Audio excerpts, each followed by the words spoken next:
Humpiang makulong mahayag.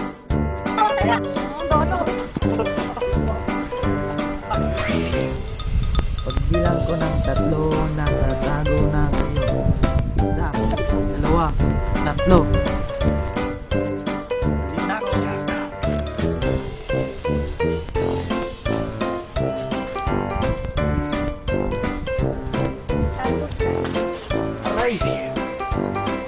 Huli ka, Totoy!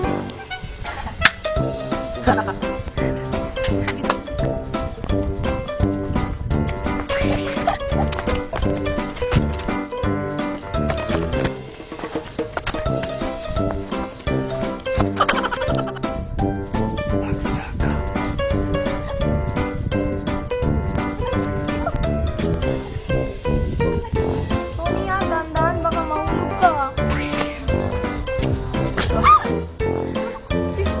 Aray, sakit. Patay kang tunay ka. Sugat talaga siya. Kawawa naman to. Patay ka, Tony. Oh,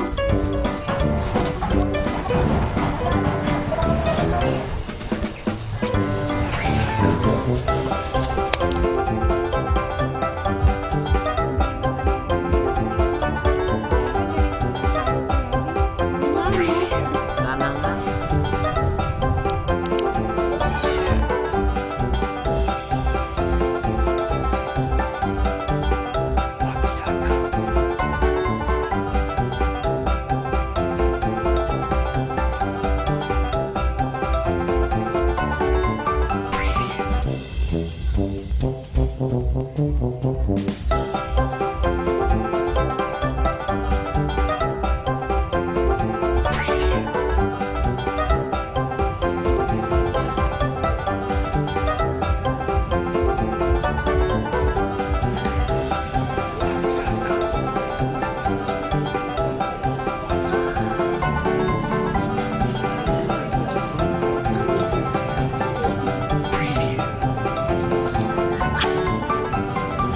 Aray.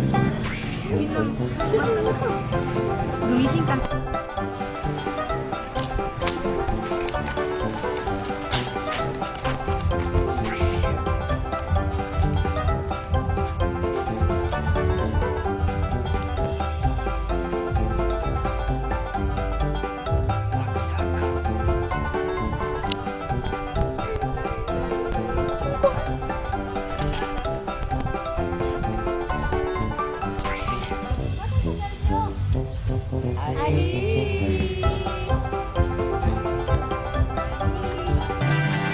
Cause there's you and me and all other people with nothing to do.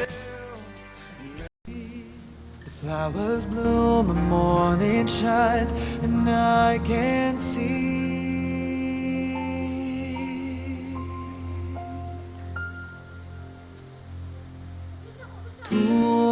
what is like the sun that lights up my whole world. I feel the Mag-ingat ka doon, mamiss kita na sobra-sobra. Ingat ka doon, ha? Paalam, Kikay. Alam Kikay.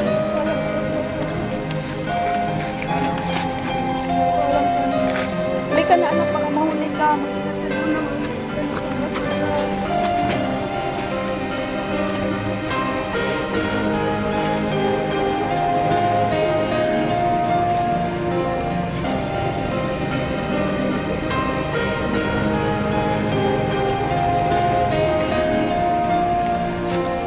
Paalam, Kikay.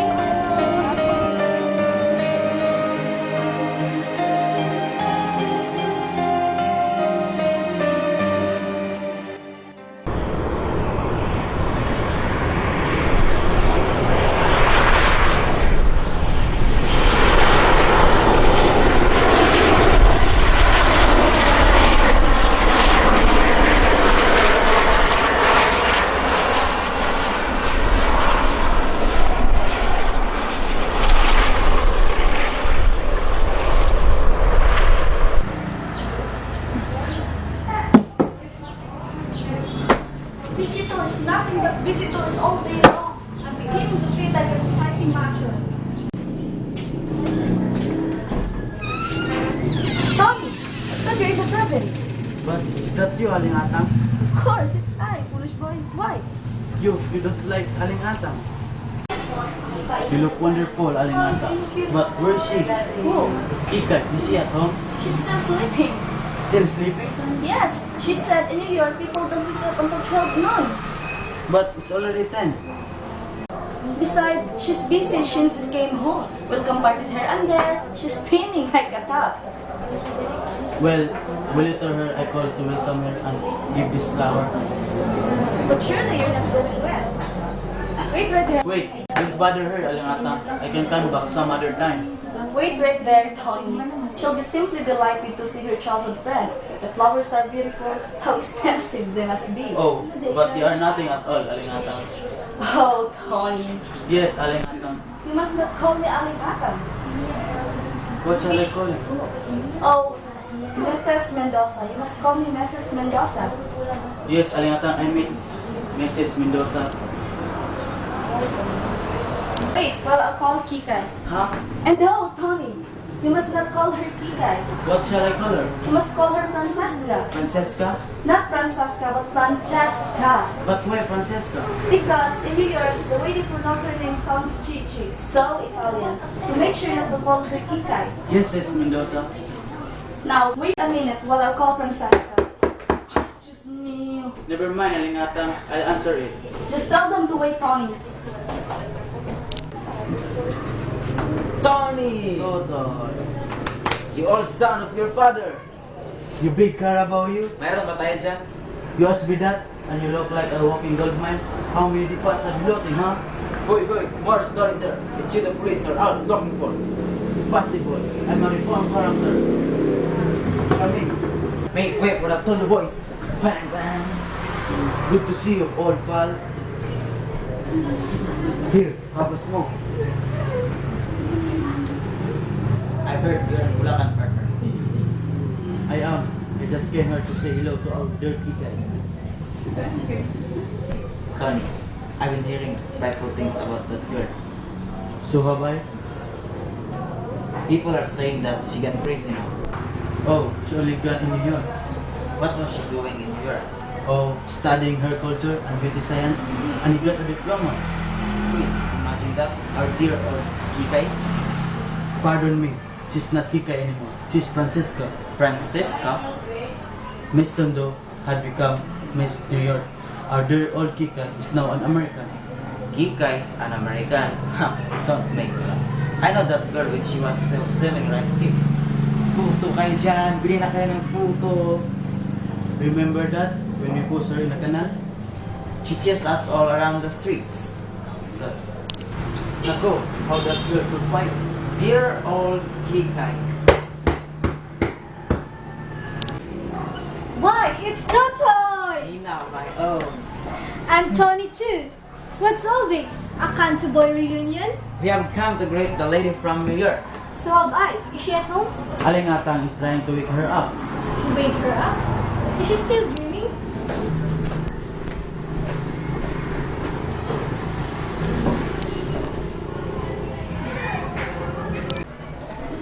Good morning, Nina. Good morning, Totoy. Well, Nina. Well, Totoy, I said good morning. Why are you staring me like that? Is that you, Aling Atang? Good God, it's Aling Atang. Totoy, Aling Atang now is prepared to call Mrs. Mendoza. Thank you. Do you still have the mango tree? Yes, it's still out there in our backyard. Come on, Nina, let's steal their mangoes. Ah, see if I don't catch you again and pull your fast up. I can run still fast as ever. Ah, but I wear suspenders now, Mrs. Mendoza. Oh, you rascal! Come with me to the kitchen. Why? To pull my pants off? No, idiot. I want you to help me carry something. Aling Atang, don't prepare anything for us. We're not visitors and we're not hungry. It's only orange juice. Nina, I was preparing some for Kikay. She takes nothing else in the morning. She says that in New York, nobody eats breakfast. Come along, Totoy. Tony, You shouldn't come today, Nina. Oh, why not? I haven't talked to Kika yet. You haven't talked to Kika yet? I thought you were going to come here and tell everything last night. I lost my nerve. I didn't come last night. Oh, Tony. Oh, Tony. Use your head, Nina. Whoever heard a man breaking up his engagement to a woman? My God, it's not easy. Are you in love with me or with Kikay? Of course, I'm in love with you. I'm engaged to you. Yes, but you were engaged to Kikay too. But that was a year ago. Oh, you wolf! Di tao walay ikaw ug ako apan kung magselos ko ayaw pag-uot sige na lang taani ha ha ha katawa ha ha ha hasula. This is what I get for being honest. Honest? You call yourself honest? Getting me to fall in love with you when you were still belong to Kikay? I thought I did not belong to Kika anymore. It was only a secret engagement anyway. I proposed to her because she left for America and she said we must keep our engagement a secret until she came back. But when she has been a couple of months, she stopped answering my letters. So I consider myself a free man again. And you proposed to me. You are here, and Toto is here. Would you expect me to jilt Kika in front of anybody? Do you? You want me and Toto to clear out? No. Just give me a chance to be alone with Kika. I'll take care of Totoy. That's good. Just leave it to me. Totoy, tapos ka na bang magbihis? Opo. Pakitulungan nga ako dito, pakikuha yung kutsara, tsaka yung baso. Ito po.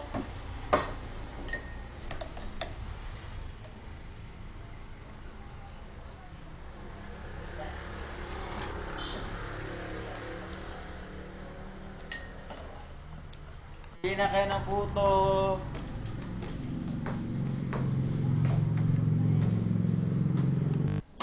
Listen everybody, here comes Kikay, but she wants to call Francesca. Oh, hello. Hello. You darling people. Nina, my dear. But how cute you've become. And Tony, my little Bali. How are you? And Totoy, how ravishing you look. Goodness. You look like a Tondo super production in Technicolor. But do sit down, everybody. Do sit down. And let me look at you. Oh, Momsy. Oh, Momsy. What's the matter now? How many times I must tell you, never serve fruit juices in water glasses. Oh, I couldn't find the stole glasses you broke home, my dearest child. Oh, Momsy. Oh, look at your Momsy. She's so clumsy. But never mind. Don't break your heart about it. Here, sit No, down. no. I must be going to the market now. Oh, Momsy, don't forget my salary. You know, I can't live without it. I'm like a rabbit, munchy all day. Oh, well, people, if you'll excuse me. And oh, Tony, remember me to your mother. Yes. Oh, remember, Momsy, a little blow on the lips, a little blow on the cheeks. Oh, Kikay, do I have to? Again, Momsy. Oh, do I have to paint this old face of mine, Francesca? But how dreadfully she puts it. Oh, Momsy, what am I going to do with you? Right, I give up.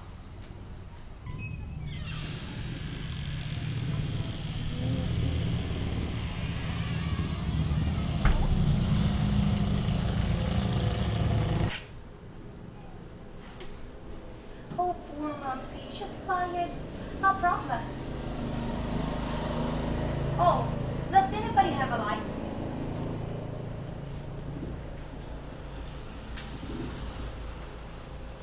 Merci.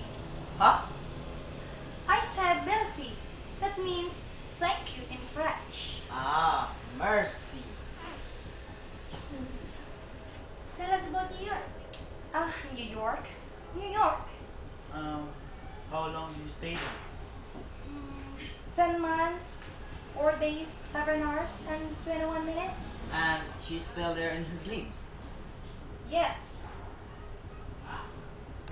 I feel as if I was still there, as though I had never lived it, as though I had never lived all my life. But I look around me, and I realized that no, I'm not there. I'm not in New York. I'm here. I'm home, they tell me. But which is home for me? This cannot be home because my heart aches with homesickness. To be an exile, yes, a spirit exile. My spirit aches for its true home across the sea. And New York, my own dear New York. I don't think we ought to be here at all, boys. Yes, shouldn't disturb her. And leave her alone with her memories. That's the girl who used to go swimming in the mud palace. Ah, New York, my own dear New York. Listen, oh listen. Now, in New York, it's a springtime. It's a spring in New York. The daisies are just appearing in Central Park. And out of the Staten Island, the grass is green again. Oh, we have a funny costume in New York. An old, very costume. When spring comes around each year, we New Yorkers, we make a sort of pilgrimage to an old tree growing down by the battery. Oh, it's an old tree. It's been growing there ever since New York was New York. And we New Yorkers, we call it our tree. Every spring, we go down to say hello to it, to watch its a green leaves coming out. In a way, that tree is our symbol for New York, and dying immortal, forever green and forever green. But please forgive me. Here I am going sentimental and just mooning away over things you have no idea about. No, you cannot understand this emotion I feel for our dear old tree over there in New York. But I do. I understand perfectly. I feel that way too. About our tree. About what tree? Our mango tree, Kikai. Have you forgotten about it? Why you and I used to go climbing up there every day and gorging ourselves on the green leaves. How our stomach ached afterwards, and then this bad boy would come and start shaking the branches until we fell down. Arigato ang wax cup in planting the tree and she put my pants up. Kika and me, we were rolling on the ground, simply hysterical with laughter. And you, Doctor, you keep shouting, "Give me back my pants! Give me back my pants!" But wait a minute. What is this tree you're talking about? Our mango tree, Kika. The mango tree out there in your backyard. Oh, that tree. What's the matter, Kikay? Don't you feel the same emotion as you do for the one in New York? Of course not. They're completely different. I don't feel any emotion for this silly old mango tree. It doesn't awaken any memories for me at all. Well, it does for me. It's such a happy memories. I really must run out to the backyard and say hello to it. You know, Kikai, over here in Tondo, we have our funny custom. An old and very dear custom.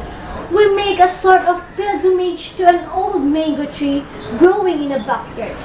And here in Tondo, that tree is our tree. That is in... Don't be silly, Nina. Look, who's talking?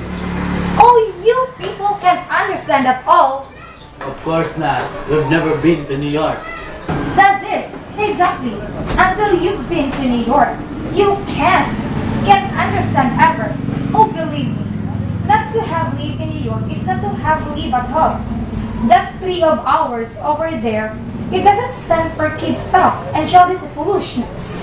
It stands for higher and finer things, for a more vivacious and more streamlined and more daring way of life. It stands for freedom and for the Manhattan skyline and for Copacabana and for Coney Island in summer and for Bronx, Palm and Riverside Drive and for Tuesday nights at E.D. Condon's with Wild Bill Davidson working into the trumpet of his and four Saturday nights of Madison Square Garden with the crowd spilling off over the sidewalk for the nickel ferry ride to Staten Island and for the St. Patrick's Day for parade down Fifth Avenue for all. Oh, it's impossible to make you see. I still prefer a tree that grows in Tondo. I second the motion. So do I. Oh, funny, funny children. I really must go to our backyard and say hello to Abe. You don't mind, Kikai, do you? Of course not. Child, do go. Totoy, will you come with me? Yes, darling, the ends of the earth. No, darling, just out there, to our little backyard. Backyard of Tondo? The barang-barangs of Pepa? The street of Sibako? Listen, idiot, are you coming with me or not? Anywhere, anywhere, that's all. Apparently, our Totoy still has most crush on me now. The way, Tony, what are you looking so miserable? Kikay, I don't know how to begin. Call me Francesca. A good beginning. There's something I must tell you, something very important. Tony, can we just forget all about it? Forget? That's a weird way, Tony. Forget. Nothing must be serious. Nothing must drag on too long. Tonight, give all your heart. Tomorrow, forget. And when you met again, smile, shake hands, and just be good sport. What are you talking about? Tony, I was only a child at that time. When? When you and I get engaged. That was only a year ago. To me, it seems so much has happened to me. I became a completely different person in just 1 year. After all, what's a year? What's a person? Just relative terms. Just, and what happened to you in just 1 year in New York? Then all lifetime spent anywhere else. Do you know I feel as if I've always lived in New York? In spirit, I am. And I have always been a native of Manhattan. When I first arrived there, I feel I have come home at last. It's my real home. Oh, listen, last summer, I was really hot. One of the hottest summers we ever had. I go riding one of the double-decker buses just to call off. And all these people from Calabanzo and Piora. Other places like that would be wandering around the streets, sightseeing, you know, and there I would be on the top of this bus looking down at them and feeling very amused at the way they gape at the skyscraper, at the way they gape at the shop windows. But I'm feeling very proud too, because it was my city. They were admiring, and I feel rather sorry for them for living out in the States. Listen, I don't want to talk New York. I want to talk about our engagement. That's not we cannot do, Tony. Not anymore.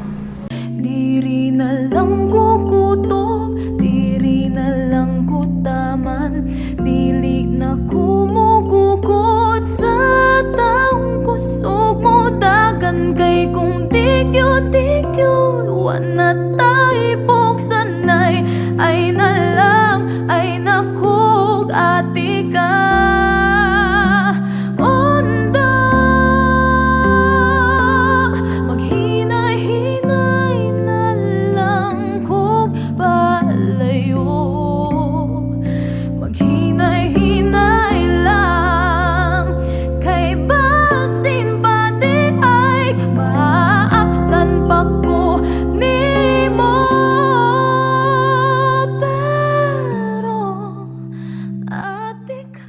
But surely, you see that there are between us would be miscegenation. Imagine a New Yorker girl marrying a Tondo boy. No, look her.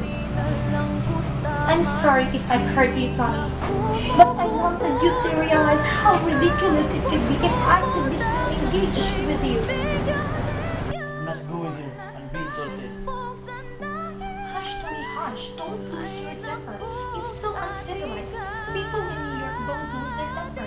Not people in the hot mood anyway. What do you want me to do? Smile and say thank you for slapping my face? Yes, Tony, be a sport.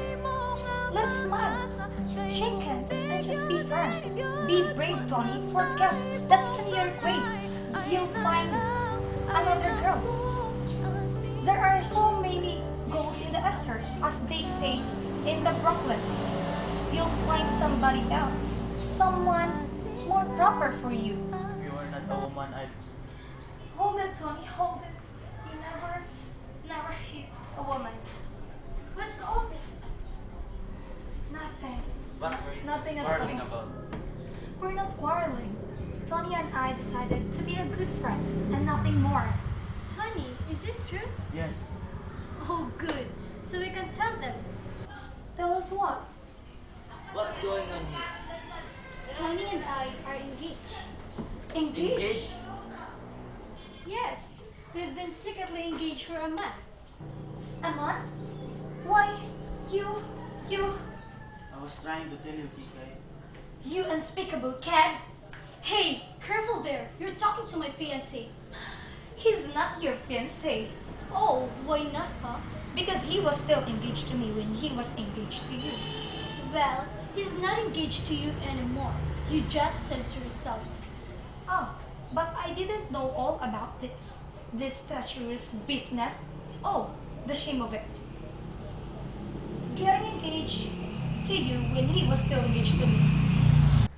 Do I look like the kind of girl would let man shelter? Oh, you horrible, horrible monster.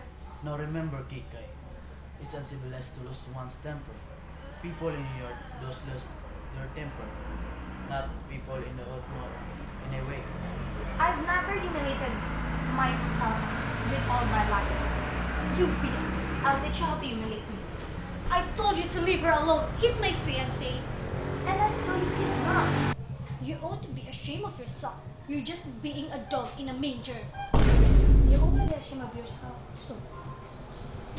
Stealing my man behind my back. What? What did you say? You keep out of this or I'll knock your head off. Shameless hussy, blonde eater.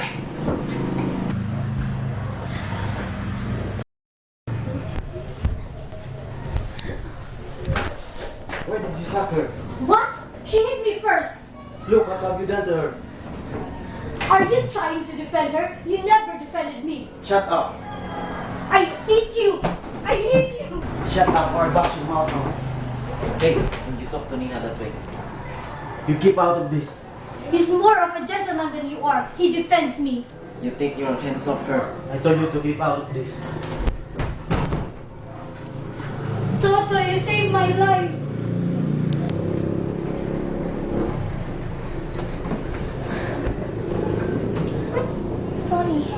Tony, open your eyes. You get out of here.